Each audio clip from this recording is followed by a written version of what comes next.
네, 반갑습니다, 여러분. 조코프TV 조현일입니다. 자, 오늘 즐거운 금요일입니다. 저에게는 매주 금요일이 참 기다려지지 않는 요일이긴 하지만, 왜냐면 주말에 일들이 너무 많아서, 하지만 이제는 또 연휴가 시작됩니다. 여러분과 함께 또 즐거운 연휴를 보내기 위해서 자, 조코프TV 제작진들은 항상 열심히 노력하겠습니다. 자, 오늘 LA 클리퍼스와 덴버 너게츠 7차전까지 가게 되면서 유일하게 1라운드 7차전까지 가게 된 시리즈는 클리퍼스와 그리고 덴버 너게츠로 남게 됐습니다. 그리고 아직까지 희망이 남아있는 시리즈가 있습니다. 네, 바로 휴스턴 로켓츠와 골든스테이트 워리어스의 1라운드 6차전이 내일 토요일 10시에 펼쳐집니다. 시간대도 좋고 요일도 환상적이고, 물론 중계가 이제 저라는 게 워리어스 팬들에게 문제가 되긴 하겠습니다만, 내일 이 빅매치를 그냥 또 넘길 수는 없어서 한번 5가지 예언을 해보도록 하겠습니다. 틀려도 재미로 봐주시고, 제가 얼토당토하는 그런 예측을 하는 건 아니니까 여러분 노여움을 푸시고 재미로 봐주시면 감사하겠습니다. 자, 일단 첫 번째, 저는 딜런 브룩스가 재무덤을 팠다고 생각을 해요. 딜런 브룩스 하면 드래먼드 그린과 더불어서 가장 더럽게 플레이를 하는 선수 가운데 하나인데, 5차전 승리 이후에 인터뷰에서 굳이 안 해도 될 말을 했습니다. 상대가 발목을 다친 상대라면 나는 매번 그 부위를 노릴 것이다, 이렇게 이야기를 했어요. 그러니까 물론 내가 적개심을 갖고 그리고 경쟁심을 갖고 상대 선수의 약점을 무너뜨리는 건 오케이죠. 그런데 얘가 발목 다쳤는데 내가 발목을 그냥 발로 줘 차버리고 발목을 잡아버리고, 이건 농구가 아니거든요. 그러니까 딜런 브룩스 이야기는 스테픈 커리의 지금 손 부상이 있기 때문에 나는 계속 이렇게 손을 쳐서라도 괴롭힐 것이다, 이런 인터뷰를 했던데 진짜 지능이 좀 의심됩니다. 제가 어제 라방에서도 이거는 거의 사이코다, 아니 사이코이기 이전에 저 모자란 행동이다, 이렇게 이야기를 했었는데, 스테픈 커리가 손이 좋지 않기 때문에 스테픈 커리가 손을 많이 쓰게끔 내가 적극적으로 플레이를 하겠다, 아니면 스테픈 커리가 발목을 다쳤기 때문에 내가 커리의 발목을 공략하기 위해서 커리를 조금 더 주요 수비수로 삼고 커리가 발목을 많이 쓰게끔 만들겠다, 이런 인터뷰가 아니라 손을 다쳤기 때문에 계속 손을 더 칠 거야, 발목을 다쳤기 때문에 발목을 발로 찰 거야, 이런 인터뷰는 사실 농구 선수이길 스스로 거부하는 건 아닐까. 농구는 폭력적인 행위가 용인되는 게 아니잖아요. 내가 넣고자 하는 거를 막고자 하는 게 농구고, 막고자 하는 걸 뚫고 바스켓에 넣는 게 농구인데, 부상을 입은 부위를 계속해서 치면서 공략하겠다, 덜 떨어졌다고 생각을 합니다. 자, 그런데 우리가 한번 복귀를 해봅시다. 이메 우도카 감독이 본인들의 홈에서 열렸던 경기에서 이렇게 선수들에게 이야기했죠. 상관하지 마라, 쟤네들 어차피 휘슬 안 불어, 심판 휘슬 안 부니까 더 세게, 더 더럽게, 더 터프하게 해, 이런 뉘앙스의 이야기를 했는데 이게 대화가 유출이 됐죠. 그리고 나서 워리어스 원정으로 돌아가서 3, 4차전 다 졌습니다. 물론 심판 판정 때문에 진 건 아닙니다만, 심판들 사무국은 그런 대화를 유심히 들을 수밖에 없어요. 감독이 지금 우리 코어를 이렇게 얘기하네? 근데 이게 전국 방송으로 나갔네? 이런 생각이 들 수밖에 없거든요. 그렇다면 그런 이야기를 했던 주체에게 더 우호적일까요? 저는 그렇게 생각하지 않습니다. 그렇기 때문에 저는 브룩스가 공식적인 인터뷰 자리에서 내가 속으로 마음을 먹고 있는 것도 아니고 이런 무식한 발언을 했다는 건 저는 자승자박이라고 생각해요.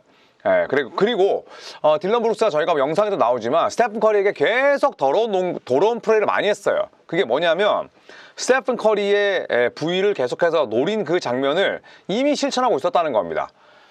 떴는데 반대팔로 커리의 엄지를 노리고, 그 다음에 컨테스트 가면서도 계속 커리를 다치게 만들기 위한 노력을 하고, 이런 플레이를 지금 이 심판들을 묵과했어요. 아니면 그냥 못 보고 넘어갔거나. 하지만 저 인터뷰가 나온 이상 저는 심판들이 굉장히 브룩스의 모든 움직임들을 주시할 가능성이 높다, 이렇게 생각을 하고요. 그 결과 저는 딜런 브룩스 본인의 인터뷰가 결국에는 본인의 발을 묶는 그런 결과로 이어질 것이다. 그 결과는 한 단어로 줄이자면 이제 주점이 되겠죠. 그래서 저는 브룩스의 야투가 40% 이하, 그리고 파울 트러블에 빠질 거라고 생각을 합니다. 야투가 40% 이하라면 본인의 슈팅 감각, 슛 셀렉션이 좋지 않다는 걸 뜻하고, 파울 트러블이 많다는 건 본인의 마인드를 스스로 저는 제어하지 못한 결과가 될 것이라고 보거든요. 그래서 첫 번째 예상은 딜런 브룩스의 대주접, 한번 공수 양면에서 예상을 해보겠습니다. 자, 두 번째, 첫 번째 예상과 좀 맞닿아 있는 부분인데요. 저는 플래그런트 파울이 휴스턴 쪽에서 많이 나올 것 같아요. 일단 규정상, NBA 룰상 슈팅이 이렇게 끝나고 나서 슛을 손을 치거나 이런 플레이는 반칙이 아닙니다. 네, 이건 반칙이 애석하게도 아니에요. 이걸 딜런 브룩스와 휴스턴 선수들은 잘 알고 있습니다. 그렇기 때문에 스테픈 커리가 이렇게 릴리즈를 가져가고 나서 그 다음에 손을 치려고 하는 거거든요. 자, 브룩스를 비롯한 휴스턴 선수들은 네, 그렇습니다. 6차전에서도 커리의 부상 부위를 노릴 거예요. 자, 3점을 막기 위해서 커리가 슈팅을 던지는 방향으로 점프합니다. 당연히 컨테스티드 샷을 만들어내니까 뭐 여러분이 3점 슈터라고 친다면 제가 이렇게 갈 수밖에 없죠. 근데 이렇게 가고 말아야 되는데 여기서 이제 손을 휘둘러 버리죠. 손을 휘두르면서 스테픈 커리가 다쳤던 손가락 부위를 계속 치려고 합니다. 뭐 알퍼렌 생군도 그런 장면이 나왔고 딜런 브룩스 두말할 나위가 없고요. 계속 휴스턴 선수들이 지금 이런 부분들을 노리고 있기 때문에 저는 이 동작 때문에 커리가 부상을 입을 수도 있다. 하지만 여기서 또 휴스턴 선수들에게는 리스크가 있습니다.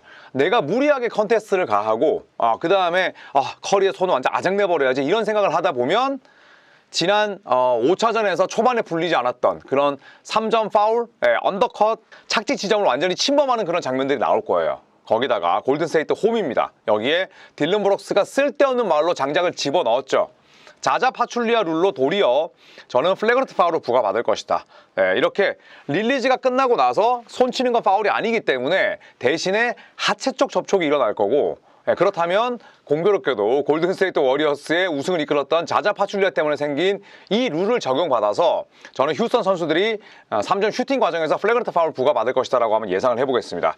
그 후보로는 역시나 외곽 수비를 많이 하는 딜런 브룩스, 아멘 탐슨, 프레드 밴블릿 이런 선수들이 있을 수 있지만 자바리 스미스 주니어나 혹은 알프레드 생군 같은 경우에도 스위치가 되거나 지역 방어에서 외곽 수비를 많이 하기 때문에 누가 받아도 이상하진 않고 저는 최소 한두 개의 플래그런트 파울은 나올 것이다. 그리고 그 플래그런트 파울 페널티 1의 주요 원인은 상대의 3점을 막는 과정에서 도리어 일어날 것이다. 이렇게 예상을 해보겠습니다. 자, 그리고 내일 경기는 6차전입니다. 이제 1라운드에서 유일하게 남아있는 6차전 승부가 됐죠.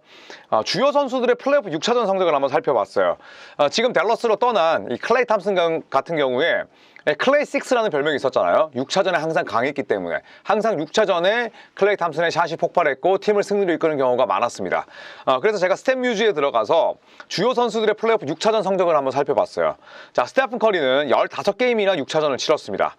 평균 기록이 39.6분 뛰면서 27.8득점, 5.3 리바운드, 6.4 어시스트, 3점 38.8%에 4.4개를 넣었으니 6차전에서 항상 제 몫을 해냈다고 볼 수가 있겠죠. 자, 그리고 지미 버틀러도 6차전을 많이 뛰었습니다. 12게임 활약을 했었고 37.5분 뛰면서 21.8득점, 리바운드 6개, 어시스트 5개, 그리고 자유투를 6.3개씩 던져서 88%. 역시나 6차전에서는 존재감이 꽤나 훌륭했다고 볼 수가 있겠습니다. 자, 휴스턴 로켓츠는 대부분 6차전 경험이 전무합니다. 딜런 브룩스, 프레드 밴블릿 정도인데 밴블릿을 살펴보니까 30.6분을 뛰면서 12.6득점, 3.2 리바운드, 3.2 어시스트니까 그렇게 눈에 띄진 않았습니다. 출전 시간 대비. 물론 카일 라우리의 백업으로 뛴 적도 있었긴 했습니다만 야투는 40% 늘 그랬듯이 낮은 편이고 3점은 37.1% 본인의 커리어보다 높긴 합니다만 최근에 두 경기 프레드 밴블릿이 50점 이상 넣긴 했습니다. 과연 밴블릿이 6차전에서 다소 존재감이 희미했던 그런 부분들을 저는 극복할 수 있을지가 관건이지만 커리와 버틀러는 50점 이상 합작할 것이다. 크게 어렵지 않은 예상이긴 하죠. 하지만 6차전에서 두 선수 모두 다 부진하진 않을 것이다. 커리 25점, 버틀러 26점 이런 스탯 라인으로 50점 이상 합작하지 않을까 예상을 해보겠습니다. 자, 그리고 네 번째 예상입니다. 1쿼터 리드 팀이 저는 6차전을 이길 거라고 생각을 해요. 자, 5차전을 앞두고 이메 우도카 감독이 휴스턴 선수단을 불러 모아놓고 했던 메시지가 있었습니다. 기본에 충실하자. 리바운드 잘 잡아야 된다. 수비 열심히 하고 하프코트 빨리 넘어가서 공격하자. 그렇게 경기 첫 5분을 지배하자. 이렇게 선수단에게 굉장히 강하게 메시지를 일갈했다고 합니다. 그 결과 휴스턴 로켓츠가 경기 시작과 동시에 15대0 스코어링 런을 만들죠.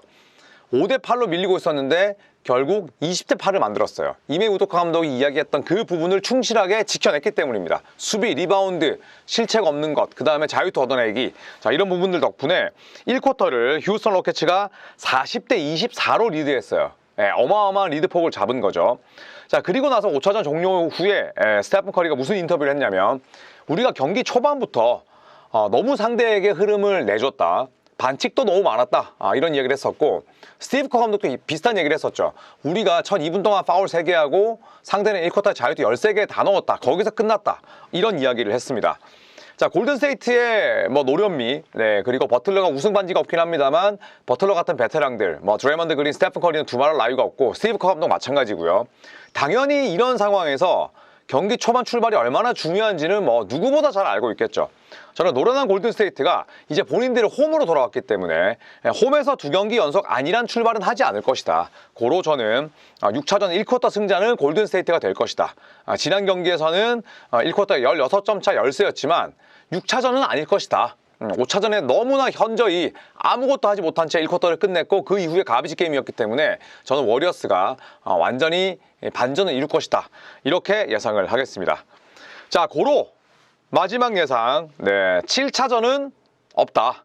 3승 2패로 앞서고 있다고 해도 골든스테이트 입장에서는 내일 경기가 클로즈아웃 게임인 건 맞죠. 네, 한 게임만 더 이기면 다음 시리즈에 진출할 수 있기 때문에 동시에 엘리미네이션 경기랑 마찬가지예요. 만약에 골든스테이트가 내일 경기 지고 휴스턴 가서 또 하루 쉬고 플레이한다? 질 가능성이 높습니다. 그건 뭐 누구나 예상할 수 있잖아요. 그렇기 때문에 골든스테이트는 3승 2패로 앞서가고 있지만 사실상의 클로즈아웃 게임인 동시에 엘리미네이션 경기다. 탈락 위기에 몰린 경기다. 이렇게 생각을 합니다. 자, 5차전에서 부진했던 베테랑들이 있었죠. 디그린, 스테픈 커리, 뭐 지미 버틀러 전부 다 존재감이 없었는데 하지만 홈에서 저는 2번 연속 시리즈를 끝낼 수 있는 클로즈아웃 게임이 미끄러지지 않을 것이다. 그래서 골든스테이트의 2라운드 진출을 예상을 해보겠습니다. 딜런 브룩스의 인터뷰가 도화선이 될 것 같고요. 네, 그리고 스테픈 커리가 2경기 연속 부진했는데 3게임 연속 부진하면 뭐 에이스로서는 변명의 여지가 없는 거죠. 하지만 물론 버틀러, 그 다음에 디그린, 또 스테프 커리 전부 다 나이가 많고 하루 걸러서 플레이해서 또 4시간 날아와서 샌프란시스코로 돌아오는 험난한 일정이긴 하지만 이 클로즈아웃 게임이 원정이냐 홈이냐의 차이는 대단히 크다고 생각을 합니다. 네, 그렇기 때문에 저는 골든스테이트의 승리로 한번 예상을 해보겠습니다. 자, 뭐 대다수의 많은 분들께서 제 예상이 뭐 그냥 제 마음 가는 대로 그냥 뭐 키보드 가는 대로 이렇게 나오지 않는다는 건 다들 아시겠죠. 저도 뭐 인터뷰도 찾아보고 그 다음에 기록도 찾아보고 숫자도 매겨보고 나름대로 이 컨텐츠를 만드는데 공을 들이고 있는데 누가 제일 답답할까요? 접니다. 네. 지금 2경기 연속 이 시리즈 틀렸고 오늘 뉴욕 닉스와 클리퍼스가 이긴다는 것은 맞췄는데 참 이런 것들을 제가 떠벌려야 되는데 항상 제가 빅게임에 약한 것 같아요. 저 새가슴인 것 같습니다. 줄리어스 랜들, 카멜로 앤서니인 것 같아요. 그렇기 때문에 항상 새가슴 이런 새들은 많이 보살펴줘야 됩니다. 둥지도 이렇게 마련해주고 먹이도 많이 주시면 제가 맛있게 먹고 빨리 크도록 하겠습니다. 자, 여러분 연휴 잘 보내시고요. 제가 뭐 연휴 내내 스튜디오에 지는 못할 것 같지만 최대한 그래도 펑크 나지 않도록 또 여러분의 이 NBA 라이프를 더욱더 재밌게 즐기실 수 있도록 열심히 노력하겠습니다. 이상 새현일이었습니다. 고맙습니다.